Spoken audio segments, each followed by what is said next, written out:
I had two of my safes open, was moving things back and forth, and I figured I'd bring a few boxes of ammo out, share with you guys some of the defensive ammo I have. I have quite a bit more in the safe still, but a lot of it was doubles, and I figured you guys didn't want to see just piles of the same shit. I brought one round out of each box so you guys can see what the bullet looks like, what the case looks like, so you know what to expect.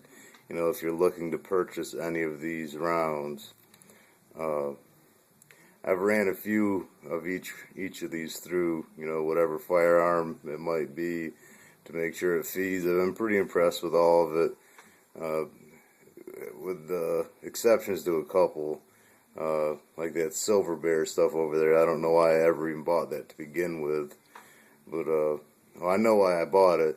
The cop that I took my concealed weapons class with, I ran into him a few years ago, and he was telling us about these buddies he had that were ex-police officers or something that opened a new gun shop, and there's no sales tax. Well, now there is, but there wasn't sales tax on guns Black Friday weekend up until this year.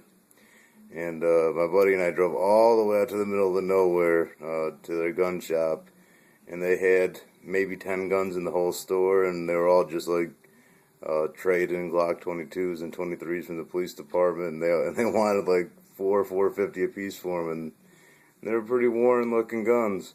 And I felt bad going all the way out there, and at least wanted to bring something home. And I asked if they had any 9mm defensive ammo, and all they had was Silver Bear.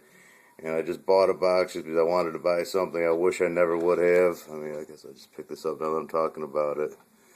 I mean, it's just shit. I don't even know if I want to feed this through any of my 9mm. I mean, shit, steel ammo.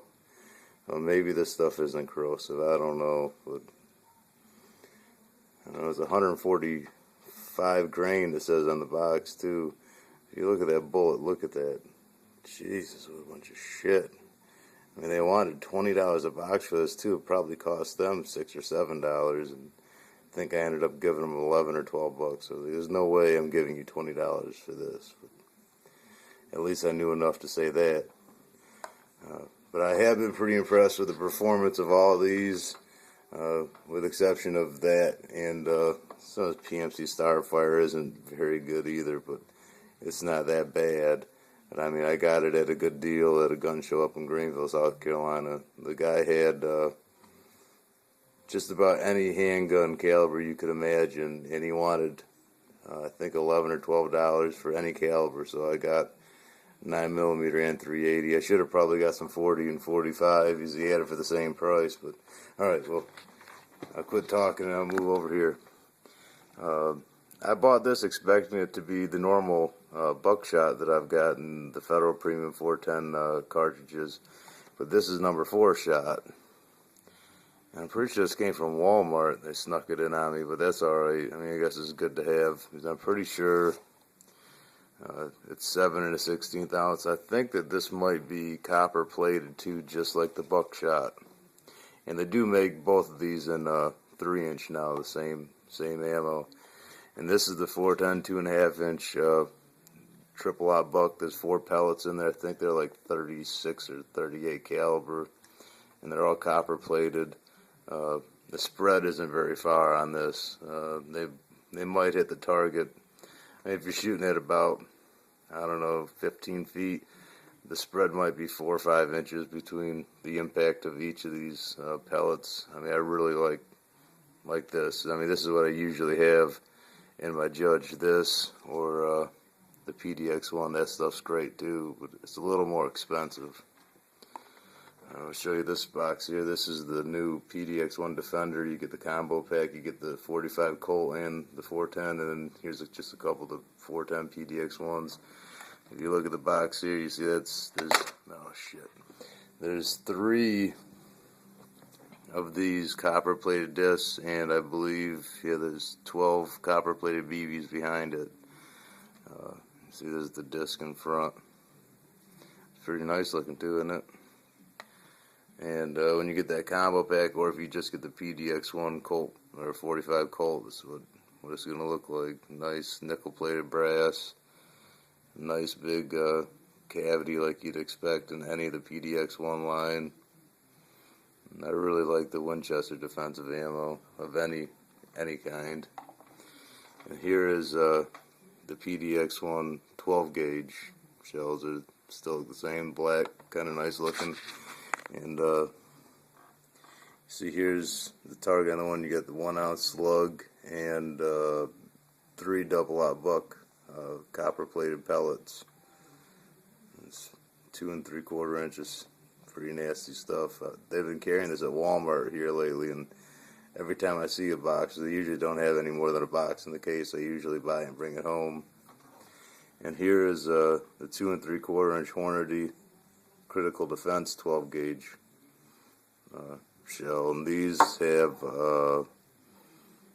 8 pellets of double-aught buck in there. It says it's a Versa tight wad. I don't know. I just bought this at a gun show like a week or two ago. I think I paid $9 for the box. And here we go. This is all my 45 ACP defensive ammo. I've got some of this Ranger and some of the PDX-1 loaded up in my 1911 mags.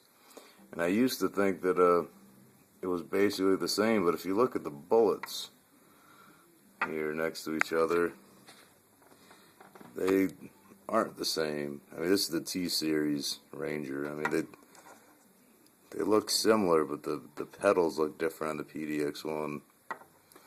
But the Ranger is 230 grain plus P. It's supposedly law enforcement ammo, but I think most states, it's legal to own.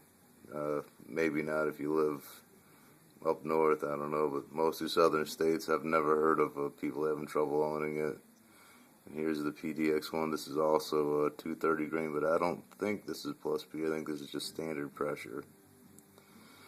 And I mean, this is what I carry the most. I've got 1 mag loaded up right now with the Ranger, but this stuff is just hard to come by and expensive. I mean, this is expensive too, but I can walk into just about any Walmart and pick up the PDX-1. And this is another, this is a Corbon round. I don't know exactly what, it says Corbon high velocity on one side of the box. I don't know, but this has got a brass jacket on it, and I don't think this is bonded. These two are bonded. I don't believe this one is here, this Corbon. But this is 230 grain plus P also. And this one says on it 950 feet per second. That's pretty quick for a 45 ACP round. And that crimp looks pretty low down on the case. I don't know, I picked this up when I was down in Alabama. My grandpa took me to a gun shop around the corner, and I saw it. And a lot of the dealers around here don't carry Corbon. I see it at gun shows, but it's usually pretty expensive. And I don't know, I'm a fan of Corbon too. And I'll move over here, pull this one out. This is a Winchester Ranger in 40 Smith & Wesson, but this is different than any of the other 40 Rangers I've seen, because I've had some before and I gave it away or shot it off. And this is a 135 grain. I don't think I've ever seen a 40 caliber bullet that was that light. And I don't think this one's bonded either. And if you look at this one, the brass isn't nickel plated either. It's got a real deep cavity in there. But I don't believe this one's bonded. Slide these ones here out. I got a whole case of this stuff here in the white boxes. But I picked this up at a gun show a couple of years ago. I think I paid $15 a box for it, so I bought, everything the woman had on the table. And she told me that this was a bulk ammo that was made for law enforcement. It probably was. I mean, if this is a 40 PDX-1 round, if you look at them, I mean, the bullet looks identical. I'm sure it probably is, and they're both 180 grain bonded. The only thing that's different is the PDX-1 here is nickel plated, and this one here isn't. But when I'm paying $15 a box with no tax, I can afford to actually shoot a little bit of it and have fun and make sure it runs. But I mean, the only 40 that I have is my Glock 27, and I've never had any problems with any type of ammo running through that. I have seen this again since then. The same woman I bought this from actually had it at the last gun show, and she wanted like $22 a box, I think, for it. I mean, I bought this, I think, maybe 2 years ago, and this is the PDX one I just showed you. I mean, it's the same thing, just nickel plated. And you know, with the 45, you know, these, as you see, these are all 230 grain. I mean, all my target load is 230 grain too, except for the bullets that Hornady sent me for buying my press. Those, I don't know what exact grain they were, but I don't believe they were 230 grain. And here is a box of the new Hornady Zombie Max, and this one isn't nickel plated either. And all the other critical defense I've ever had has been nickel plated. I don't know. I thought I've seen this online before that was nickel plated too, but it's got this Z-Max bullet. I don't know. I think it's the exact same thing as a critical defense, just a green tip. Well, actually, I know it is. I mean, I'm pretty positive. I just thought it was kind of neat. I've been seeing so much of it online, and everybody seemed to have it at the last gun show, so I picked up a box of this. I mean, it was kind of expensive. It was like $21. I would have bought a couple other calibers just to put away. I mean, I know there's a lot of people that collect ammo, and this is just, thought it was kind of cute. So I picked up, you know, a box of this. This is a 165 grain. This video is getting pretty long here, better hurry this up. This is what I carry if I ever do carry my 9mm.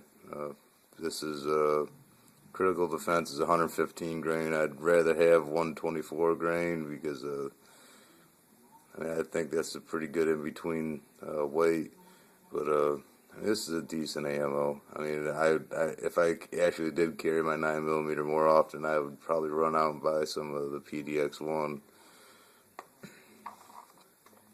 And this is PMC Starfire, and this is nickel plated. And it's got a decent looking cavity. It's not bonded or nothing, but I mean, I paid, I think, $11 a box for this stuff. I said, I mean, it's all right for what I paid. I mean, it feeds in both 9mm I have, and it used to feed in my my Walther PPS until I got rid of it. And there's this shit again. I should probably just give this away to somebody. I don't know. I don't know if I want to put that through anything.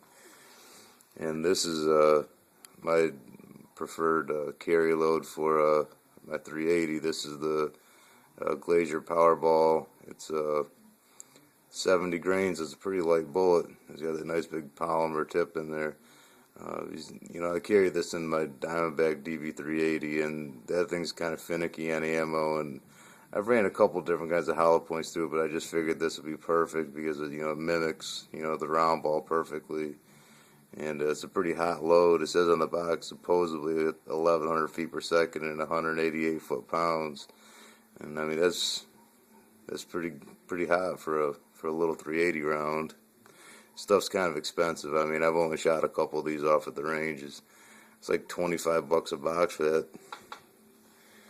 And here's the last one. This is some more the PMC Starfire. Only it's in 380, and this is 95 grain. That's usually what you see in a 380.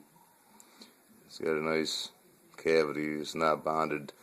That Powerball isn't bonded either.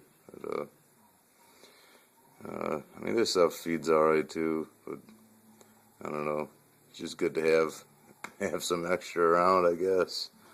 But I always try to practice with whatever weight that I carry the most. And with the 40, I mean, almost all my practice ammo was all 180 grain. I don't ever really buy anything lighter.